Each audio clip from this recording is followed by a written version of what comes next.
you to me. How you doing? Yeah.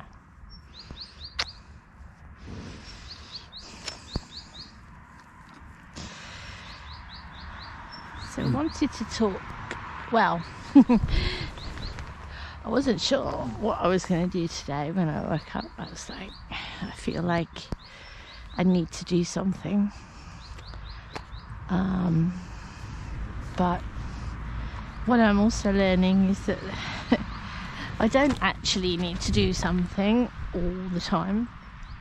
And this is a very difficult thing for me to do because it's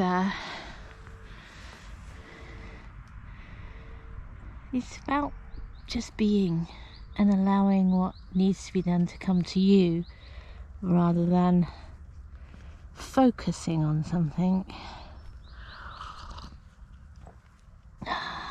or trying too hard. This sort of follows on, I think, well, everything is linked, isn't it? But it follows on a little bit from talking about the flow, about everything, all of us being the same, doing healings, and a lot has happened in the last couple of weeks. And actually yesterday Karida showed me that, we had a very, very deep session, communication, healing, whatever you want to call it, where she allowed me in to see where her energy was being held, and there's a lot in her chest actually, but she counts for a lot of the coughing and breathing, heavy breathing sometimes. But she invited me in for a conversation, and I was going to do that with her, being with her, but she just walked away from me. It's like, no, don't focus that hard on me. So I sat and just closed my eyes, and we had a conversation that way through the connection. And the more you do that, the stronger the connection gets, and in that way you can focus on something without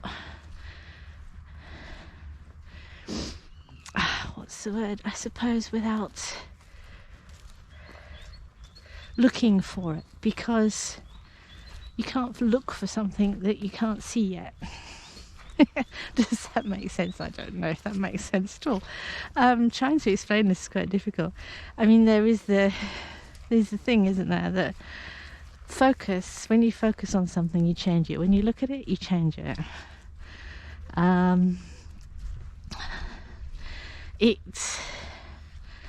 It's like putting, if you look at it, it'll move one way or the other. And horses show us this a lot. You focus strongly on a horse, its back legs, it will move its back legs. Not because you've asked it to, because the focus there is too strong. It's they want to get away. The legs want to get away. And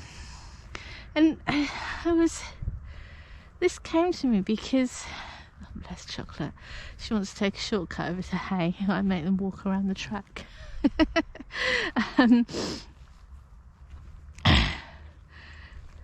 How much focus do we try and put on things? How much do we try and find something or draw something to us? It's and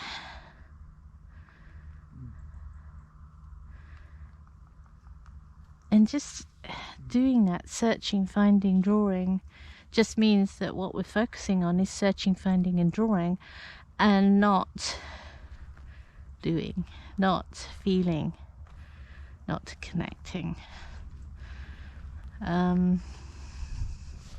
Sorry, I'm just popping under the fences as I walk. I'm not sure.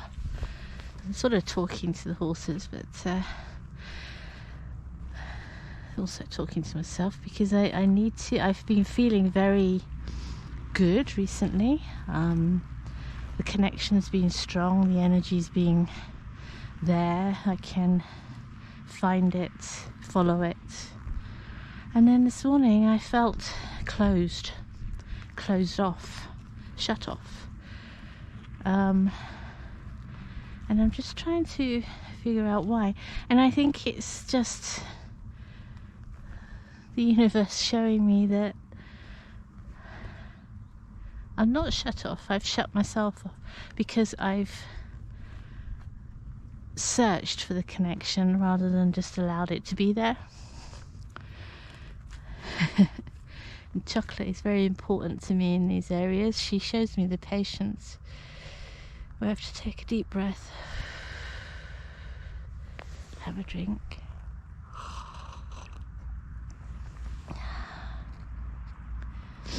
I love that oak tree. There's a picture there, isn't there? If the traffic wasn't behind it. But yeah, when you find your connection and it deepens and entrenches into your life,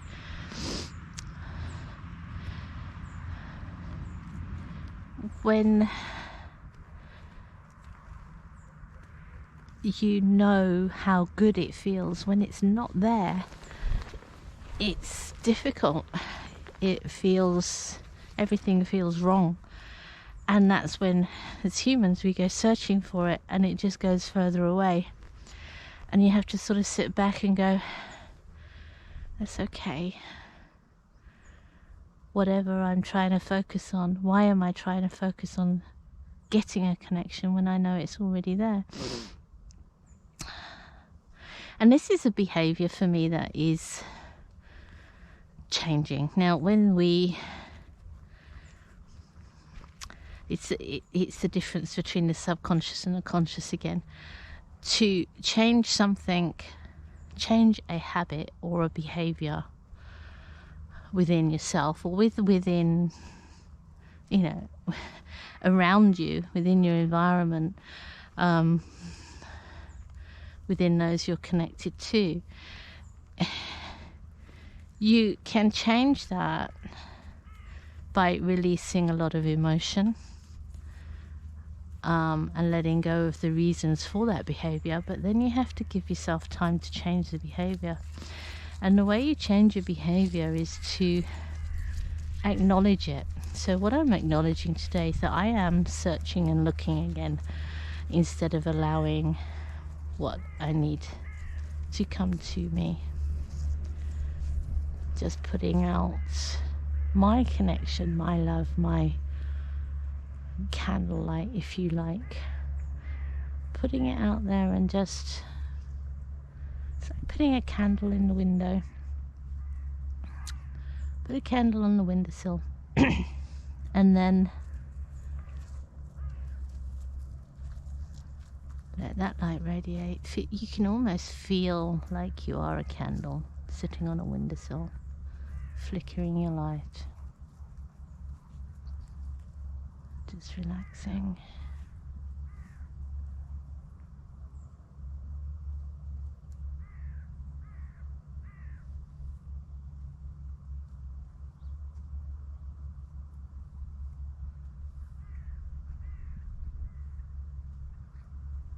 And then there's another feeling that you can feel once you relax into that and flicker your light. Energy will start to come to you, connections will start to come into you, and you can either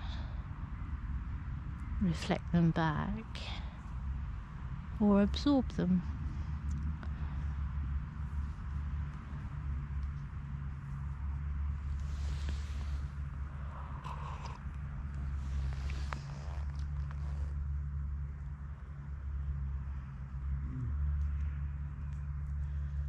So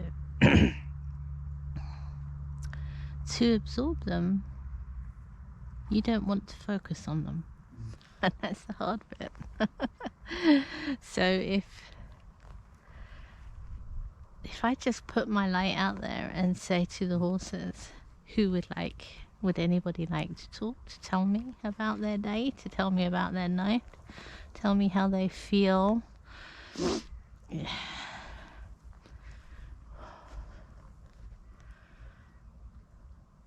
If I focus on that and sort of go, well, why aren't you telling me? I'm actually pushing it away anyway. So you just have to, it's like absorbing, you know, if the sun came out right now in this mist, you'd put your face up to it and just absorb the heat. And this is what you do with the energy.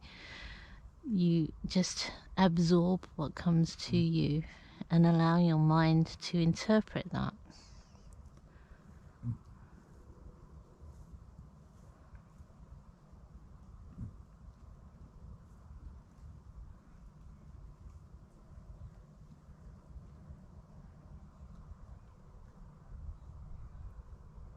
So I'm just shutting my eyes in a safe place. I'm in the field, they're not.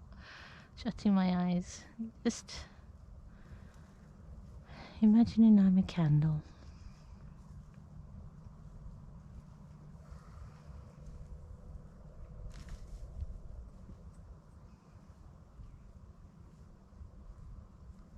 Finding my presence, finding my present moment.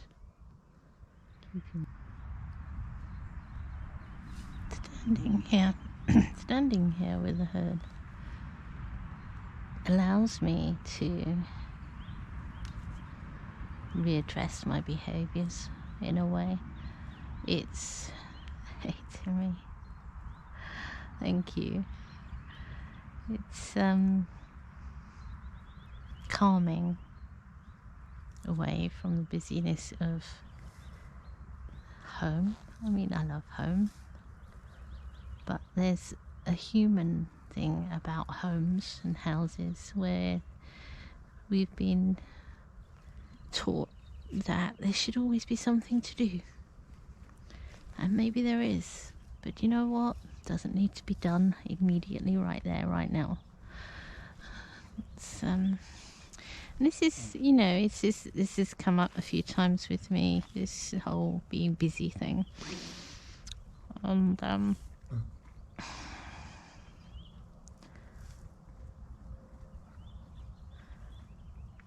And you know, the Animal Connection and Beyond website, it's sort of letting go of wanting to attract people to it. And it's funny because last night I got a spam email through, and I said to my husband, you know, well, if this spam email was asking, or you know, saying, well, I can make you more visible.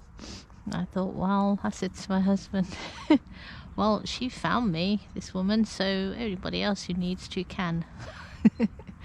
And these are the sort of things that start to change our behavior. I know that just being and putting a light out there, I know this consciously, will attract those who need or desire to change the way they look at or focus on their relationship with their animals. And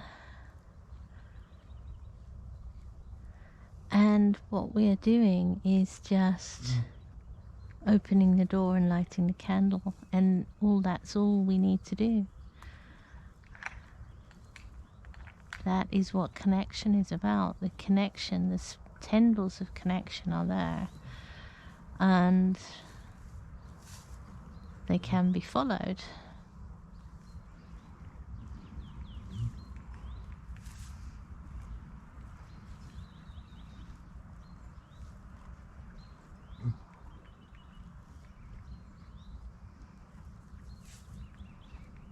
I just need to have patience.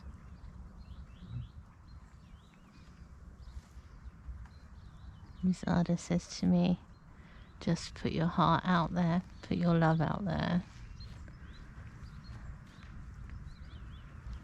And people and animals will find you.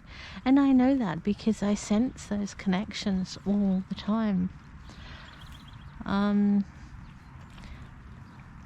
What my behavior that needs to change, that I've acknowledged, is my need to go and find.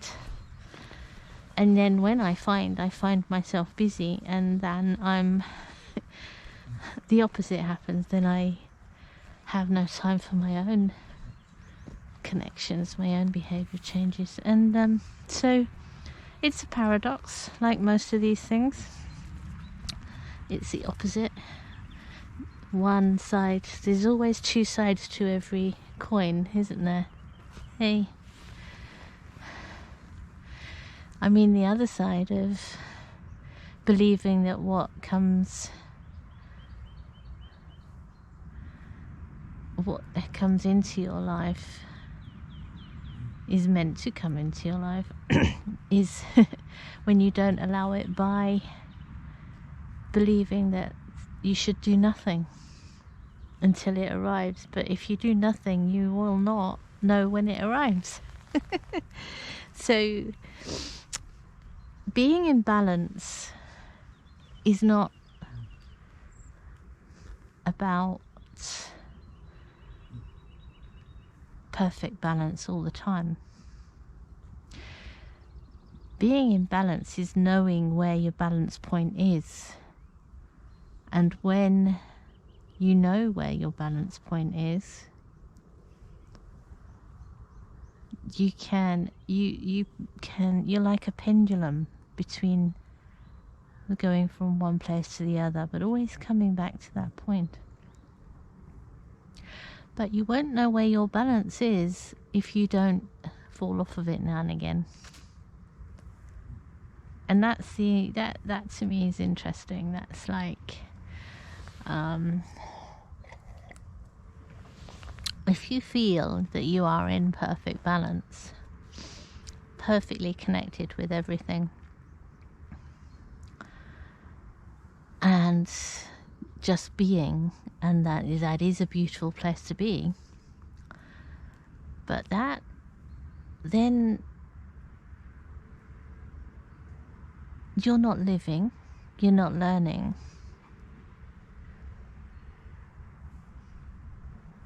And as humans, that is not what we are. That's my belief anyway. To be in perfect balance as a human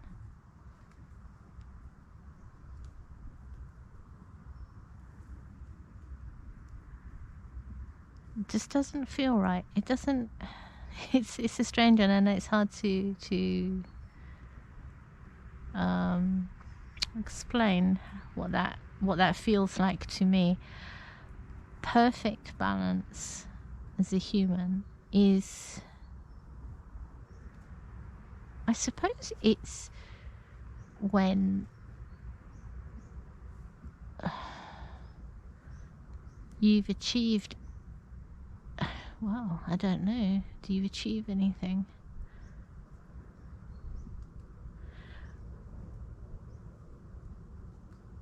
I'm not sure where this is going actually. I want to use the word enlightened or enlightenment, but I don't think that's something you get in life.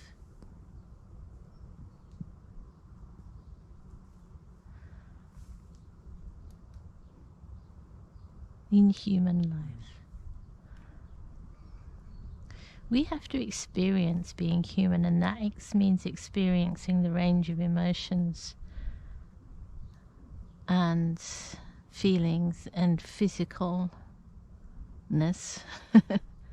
that we are.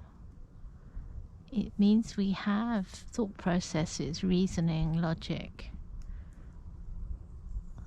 and that needs to balance and be used by our love, our hearts.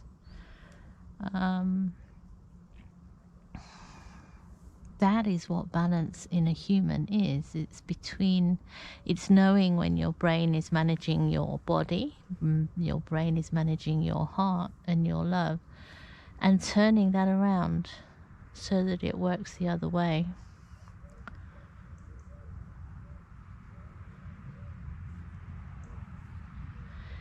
It's a little bit like the conversation I had with Karida yesterday, where all her focus within herself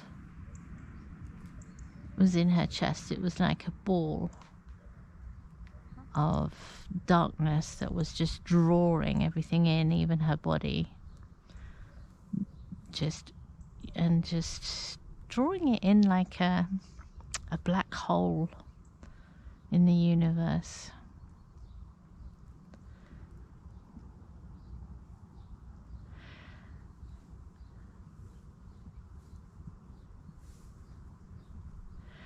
And she could, and maybe has done for many, many years, have thought that that was balanced. Her brain was telling her everything was telling her that this ball sitting in there is balanced. This is where everything needs to be. The thing is that this ball is fear, and knowing it's there and knowing how it feels made her feel comfortable with life. She could ignore everything else and just focus on that fear and be comfortable with that. It meant she could reject people, reject the herd when she felt like it, go through fences when she wants to. She doesn't have any connection with anything but herself and that ball of fear within her chest. It brings her body into itself. The body closes around it, becomes hunched, misshapen, claw-like almost.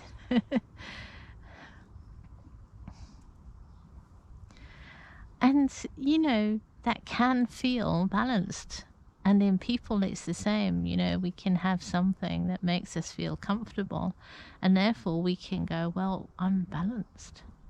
And actually you're not, because your whole focus is on that fear.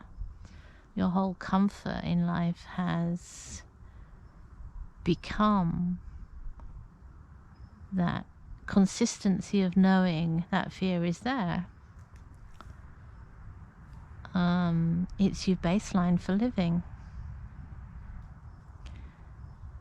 And many people will go through, and animals will go through life with that. I mean, when I'm talking about animals in this context, I'm talking about those in our environment. Wild animals, purely wild animals, they will come across humans, but not to the extent where we inflict is a strong word, but inflict our emotions on them, our feelings, our fences, our boundaries, our lives, our needs, our wants.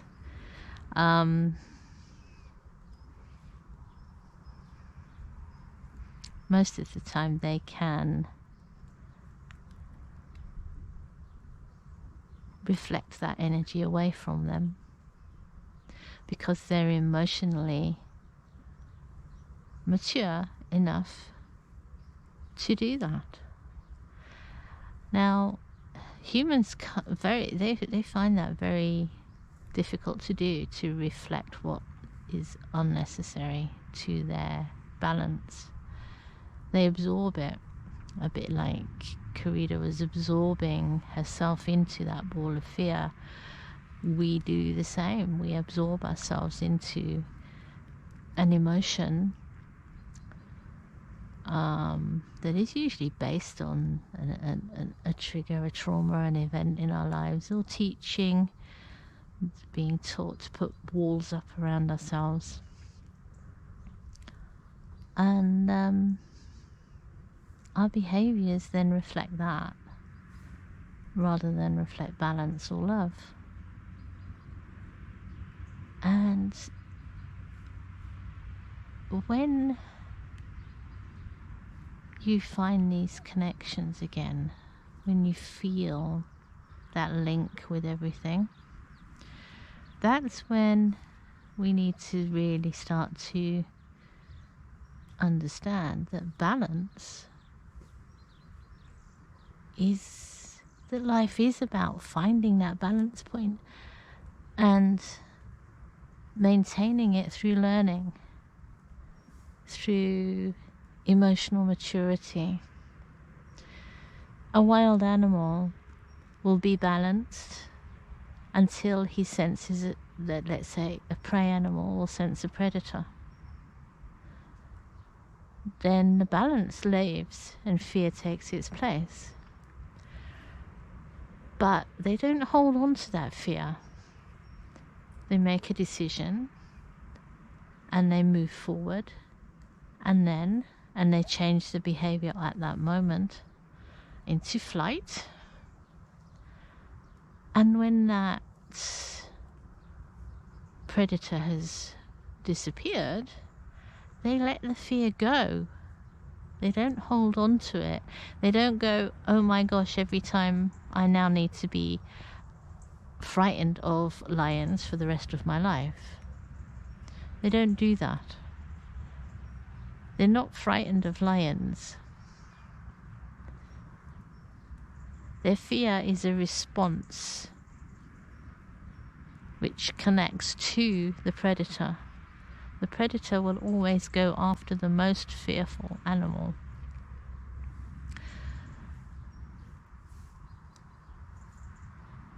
Because that is a feeling that is shared.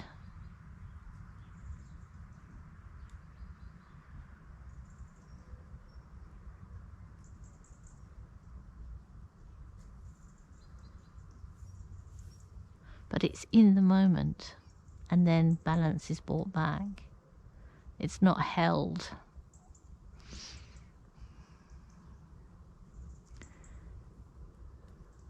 Now, wild animals learn from experience. They learn where the best place is to be in the herd, where, to keep themselves protected.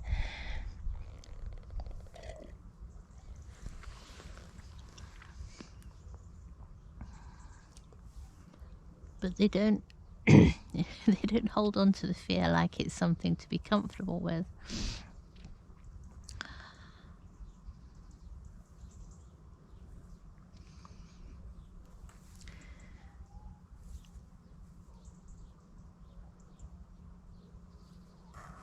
Their vulnerability. Oh, it's a bit squidgy, missus. Their vulnerability gives them strength. They're open, they are the candle, they draw the connection.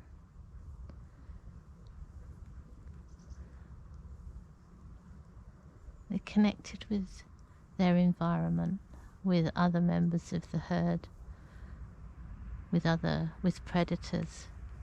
They'll know when a predator is hungry and when a predator is just relaxing, being with their children, going for a drink.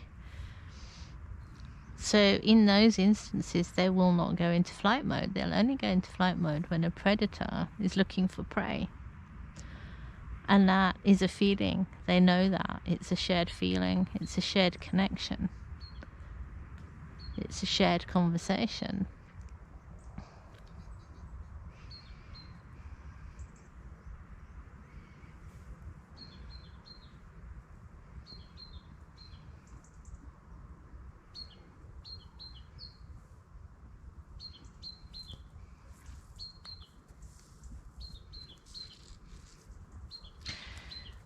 If you retain the fear, you're always going to draw the predator to you, because he'll always feel your fear. And that is something we have really learnt to do as humans, is to draw what we don't want to us by constantly feeling it and not letting it go. Right from an early age, some of the first words we learn is no, you're not having that, or you get told off for something you've done, just for asking for food at the wrong time. You know, asking for food is a natural thing. If you're hungry, you need feeding. If you're not hungry, you don't need feeding.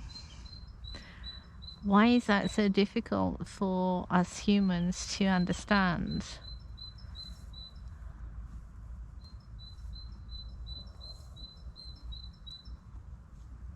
The connection tells us what we need to know, how we need to be, where we need to be.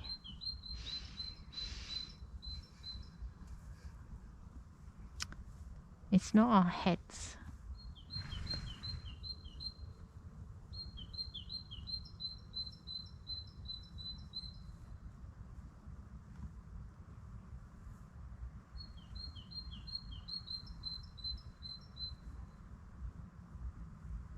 It's a fascinating subject.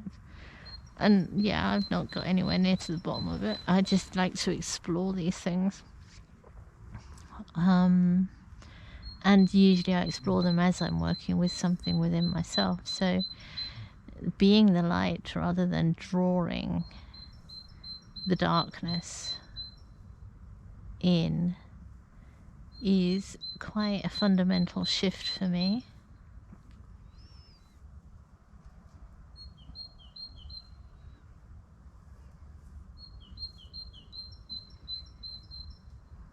But it's almost changed the way I sense things. The energy, the connections have become a lot stronger. And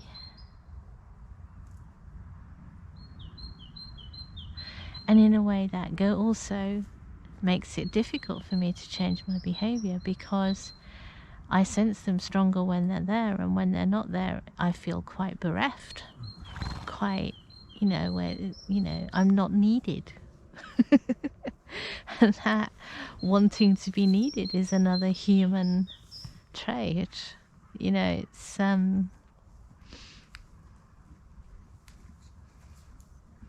but it has its opposite again. It's like you want to be needed, and then when you are needed, you didn't want that sort of being needed. That went into the too difficult box. So then you reject that, and therefore you have put out all the wrong signals again. So rather than drawing that wanting to be needed and drawing that in, you're better off putting the light out, and just what will work for you will come. It's a bit rambly, I suppose, and difficult to explain, because it all depends on context. This is my context. Everybody has their own,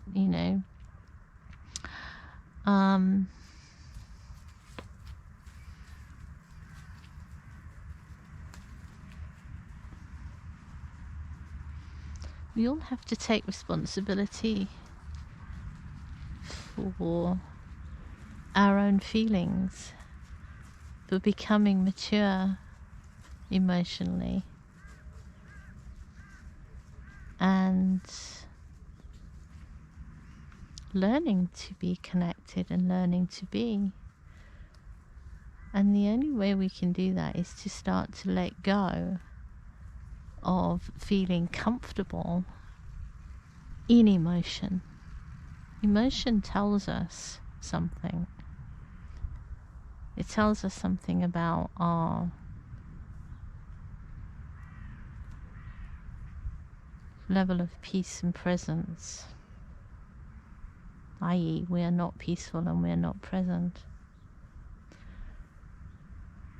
And when I say emotion, I'm talking about feelings, emotions, and to some extent the behaviors that come out of those things. Behaviors are often how we recognize that there's something deeper going on.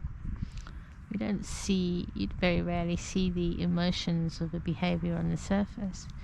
And oftentimes the emotion underlying a behavior is not what it looks like on the surface. So the only person that can explore the balance within yourself is yourself. How grounded are you? How does your body feel? Does your body feel upright, open-chested, and vertical? Does your body feel balanced, or do you feel lighter on one side and heavier on the other? Do you have pain in your body? Do you get angry about things for no reason?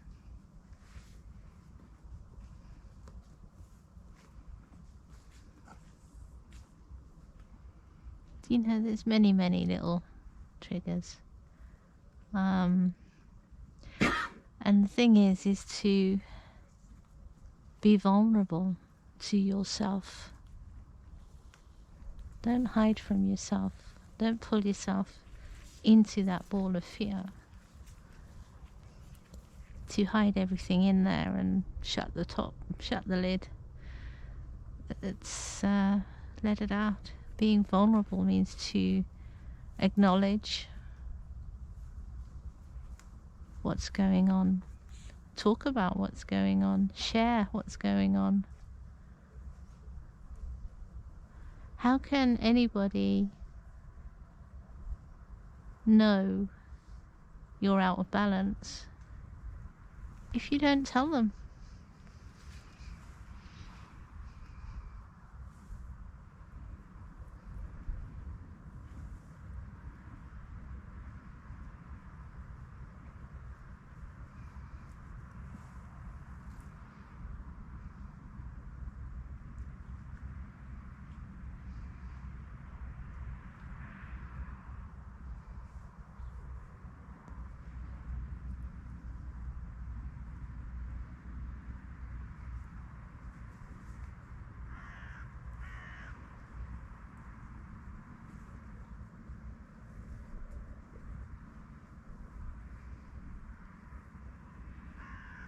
It takes courage.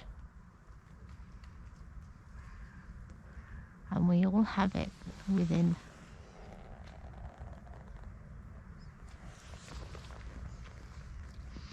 Being vulnerable with somebody else who's vulnerable, being vulnerable, creates trust.